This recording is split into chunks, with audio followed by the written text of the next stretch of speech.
Shalom saudara, anak-anak muda yang dikasihi Tuhan. Kita bersyukur kita ada di dalam kemuliaan Allah yang besar, dan kita ada di dalam kasih karunia Allah. Sebelum kita mendengarkan dan merenungkan firman Tuhan, terlebih dahulu kita mau berdoa di hadapan Tuhan. Mari kita berdoa.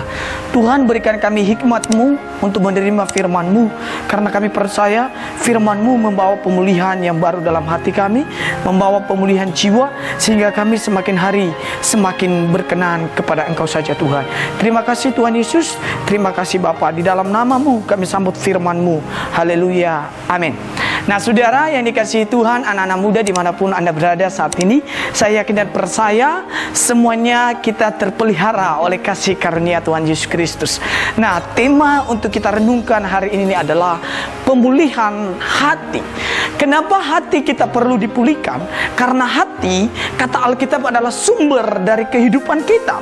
Nah, kalau kita melihat pemulihan adalah kata Ibrani dalam perjanjian lama, bagi pemulihan adalah sema, yang berarti mengembalikan sesuatu yang tercuri atau yang dipinjamkan. Artinya, arti lain adalah membentuk kembali. Nah, jadi saudara, kita sebagai anak muda, mungkin hati kita pernah dikecewakan, jiwa kita pernah disakiti, atau berbagai macam yang pernah terjadi dalam hidup kita, tetapi kita mau dipulihkan oleh Tuhan. Nah, pemulihan itu mengembalikan atau Tuhan membentuk kembali apa yang sudah hancur dalam diri kita. Mungkinkah itu pernah kita disakiti, mungkinkah itu pernah kita dihianati, mungkinkah itu pernah kita dikecewakan, tetapi Tuhan datang untuk memulihkan itu, memulihkan jiwa kita, supaya jiwa kita itu tidak binasa dan jiwa kita kembali kepada Tuhan. Pemulihan adalah pengembalian gambar diri manusia yang sudah hancur melalui pengorbanan Tuhan Yesus Kristus di atas kayu salib. Jadi kita dipulihkan hanya melalui pengorbanan Yesus saja. Kita tidak dipulihkan dengan hal-hal yang lain. Hanya pengenalan kita dengan Tuhan yang mampu memulihkan kita. Ingat, Yesus sudah berkorban bagi saudara dan saya. Jadi pemulihan adalah bagian terpenting dalam hidup kita ketika kita mengikuti Yesus Kristus sebagai Tuhan dan Juru Selamat kita. Jadi selagi masih ada waktu, marilah kita mendekatkan diri kepada Tuhan untuk dipulihkan. Ketika kita dipulihkan, hubungan kita dengan Tuhan dipulihkan, maka saya yakin dan percaya hubungan kita dengan sesama, hubungan kita dengan papa mama, hubungan kita dengan berteman, hubungan kita dengan sahabat pasti dipulihkan. Mari saudara yang ada Alkitabnya, kita coba melihat Alkitab. Kita membaca Mazmur pasalnya yang 147 ayatnya yang ketiga. Ia menyambut orang-orang yang patah hati dan membalut luka-luka mereka. Ini adalah janji Tuhan bagi kita sebagai anak-anak muda. Alkitab bilang, ia menyambut orang-orang yang patah hati dan membalut luka-luka mereka. Ini janji yang diberikan Tuhan. Ketika kita mau datang kepada Tuhan, kita mau dipulihkan, kita mau dibereskan hubungannya dengan Tuhan, kita mau dibereskan hubungannya dengan sesama, maka kita terlebih dahulu datang kepada Tuhan, karena Tuhan menyambut kita seperti seorang anak. Untuk apa kita datang kepada Tuhan? Untuk membalut luka-luka yang pernah terjadi dalam hidup kita. Membalut, dia adalah membalut. Manusia hanya melukai, tidak bisa menyembuhkan, tetapi Yesus datang untuk menyembuhkan saudara dan saya. Maka dari itu, ketika saudara ada di dalam hati yang tidak dipulihkan, maka saya menjamin hidup saudara tidak akan mendapatkan ketenangan. Sebab Alkitab berkata, hanya dekat Allah saja aku merasa tenang. Maka kita sebagai orang percaya, kita sebagai anak-anak Tuhan harus dipulihkan hubungannya dengan Tuhan. Mari satu ayat lagi kita membaca. Mazmur 34 ayat 19 berkata, Tuhan itu dekat kepada orang-orang yang patah hati, dan ia menyelamatkan orang-orang yang remuk jiwanya. Selain Tuhan itu menyambut, dia juga dekat kepada siapa? Orang-orang yang patah hati. Tapi yang patah hati yang bagaimana dulu? Yang patah hati, ketika dia patah hati, dia mencari Tuhan. Yang patah hati, ketika dia patah hati, dia berserah diri kepada Tuhan dan meminta pertolongan daripada Tuhan. Jadi kita sebagai orang percaya, anak-anak Tuhan, kita harus mengembalikan jati diri kita hanya di dalam Tuhan saja, tidak ada di tempat lain. Jangan jadikan Tuhan hanya tempat pelarian sementara, tetapi jadikanlah Tuhan sebagai nomor satu dalam hidup kita, sehingga ketika malapetaka apapun itu yang menimpa kita, kita bisa dipulihkan oleh Tuhan. Dan Tuhanlah yang menyelamatkan jiwa kita. Nah, Saudara yang dikasihi oleh Tuhan, dengan siapakah kita harus dipulihkan? Dengan siapa aku ini harus dipulihkan? Yang pertama yang harus dipulihkan terlebih dahulu adalah hubungan kita dengan Allah harus dipulihkan. Perhatikan, hubungan kita dengan Allah harus dipulihkan. Rusaknya hubungan manusia dengan Allah mengakibatkan manusia mengalami berbagai hal yang buruk, mulai dari sakit penyakit, kemelataran, kegagalan demi kegagalan, dan banyak hal. Bahkan pada akhirnya adalah kematian kekal di neraka.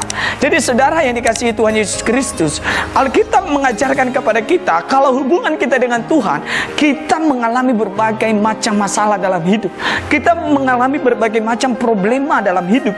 Maka dari itu hubungan kita dengan Tuhan harus dipulihkan, sehingga gambar diri kita kembali kepada jati diri yang semula. Sebab Alkitab berkata kepada kita bahwa upah dosa itu adalah maut.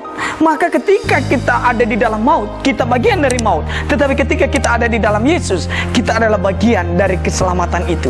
Ketika keselamatan diberikan kepada saudara dan saya, pulihkanlah hubunganmu dengan Allah, pulihkanlah hubunganmu dengan Tuhan. Jangan lagi kompromi dengan dosa. Itu yang pertama.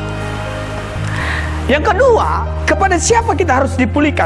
Hubungan kita dengan diri sendiri harus dipulihkan. Nah, saudara, anak-anak muda, kita orang tua dan siapapun kita harus memulihkan hubungan kita dengan diri kita sendiri. Jangan-jangan kita sebagai orang percaya tidak menerima diri kita apa adanya. Kita selalu membanding-bandingkan dengan yang lain. Kita selalu pengen menjadi orang lain. Kita selalu pengen menjadi pribadi yang lain. Sedangkan Tuhan menciptakan saudara dan saya sudah penuh dengan kejutan-kejutan yang luar biasa, dan kita adalah spesial di mata Tuhan. Jadi kita harus memulihkan hubungan kita terlebih dahulu dengan diri sendiri. Jangan kita banding-bandingkan diri kita. Bersyukur apa adanya dengan diri kita yang sekarang. Bersyukur apa adanya dengan apa yang ada pada kita sekarang. Sebab itulah Tuhan Yesus datang untuk memulihkan hubungan itu. Nah, dosa juga mengakibatkan hubungan manusia dengan dirinya sendiri mengalami gangguan Bapak Ibu. Ketika Adam jatuh di dalam dosa, dia mengalami gangguan dalam dirinya sendiri. Akhirnya kita sebagai orang percaya harus memutus mata rantai itu, supaya kita bisa berdamai dengan diri sendiri. Terima hidup kita apa adanya. Itu sebabnya kadangkala ada seorang yang tidak bisa menerima dirinya sendiri. Dia ingin menjadi seperti orang lain. Padahal Allah menciptakan kita masing-masing unik. Nah ini nih, Allah menciptakan kita masing-masing unik. Ada keunikan ilahi dalam hidup saudara. Ada sesuatu yang berbeda dalam diri saudara. Ada sesuatu hal yang ilahi yang dimunculkan Tuhan melalui pribadi kita untuk menggenapi rencananya. Tetapi terlebih dahulu, terima diri kita apa adanya. Terima apa yang ada pada diri kita. Istilah lain, mereka mengalami gambar diri yang rusak. Ketika gambar diri kita rusak, maka kita bisa merusak lingkungan di mana kita berada. Ketika gambar diri kita hancur, maka kita bisa merusak orang lain. Maka dari itu, pulihkan terlebih dahulu diri kita. Nah saudara, yang berikutnya, yang ketiga, hubungan kita dengan sesama harus dipulihkan. Hubungan kita juga dengan sesama harus dipulihkan. Makanya Alkitab bilang, kasihilah sesamamu manusia seperti dirimu sendiri. Akibat dosa, hubungan manusia dengan sesamanya juga mengalami gangguan. Maka timbullah iri, benci, dendam, kerap kali berujung pada pembunuhan. Hubungan dengan sesama hanya bisa dipulihkan ketika kita berserah kepada Tuhan Yesus Kristus. Jadi kita harus juga dipulihkan dengan sesama kita, supaya kita semakin hari semakin bertumbuh dan semakin bergandengan tangan untuk memuji nama Tuhan. Semakin kita tinggikan nama Yesus Kristus melalui pribadi kita, karena hati kita sudah dipulihkan. Ingat, hati itu adalah sumber dari kehidupan, yang ketika hati kita baik, maka segala-galanya juga akan ikut baik. Nah saudara, marilah kita menjadi orang yang dipulihkan di hadapan Tuhan. Mari kita terbuka di hadapan Tuhan supaya kita dipulihkan. Satu hal, cara kita dipulihkan adalah ketika kita menundukkan diri dan berkata, Tuhan, mampukan aku melewati hari-hari ini, sebab hanya Engkau yang mampu memulihkanku, mampu memulihkan hubunganku dengan yang lain, mampu memulihkan hubunganku dengan diriku sendiri. Marilah kita menjadi orang-orang yang dipulihkan hatinya, supaya kita menjadi sumber berkat bagi yang lain. Anak-anak muda yang dikasihi Tuhan, mari kita tunduk kepala, dan Bapak Ibu juga kita tunduk kepala bersama-sama. Terima kasih Tuhan, kami bersyukur buat firman-Mu. Kami percaya kami dipulihkan untuk memulihkan orang lain, kami dipulihkan untuk mencintai orang lain, dan kami percaya kami akan membawa damai Kristus, sehingga kami semakin hari semakin bergandengan tangan memuliakan Engkau saja Tuhan Yesus. Di dalam nama Yesus Kristus kami berdoa dan bersyukur. Haleluya, amin. Jika video ini memberkati saudara, bagikan kepada yang lain, dan biarlah menjadi berkat bagi yang lain, karena kita percaya di mana kita menjadi berkat bukan hanya melalui uang, tetapi kita bisa menjadi berkat dari gaya hidup kita melalui firman yang kita bagikan. Tuhan Yesus memberkati kita semua. Aku rindu dalam hadirat-Mu.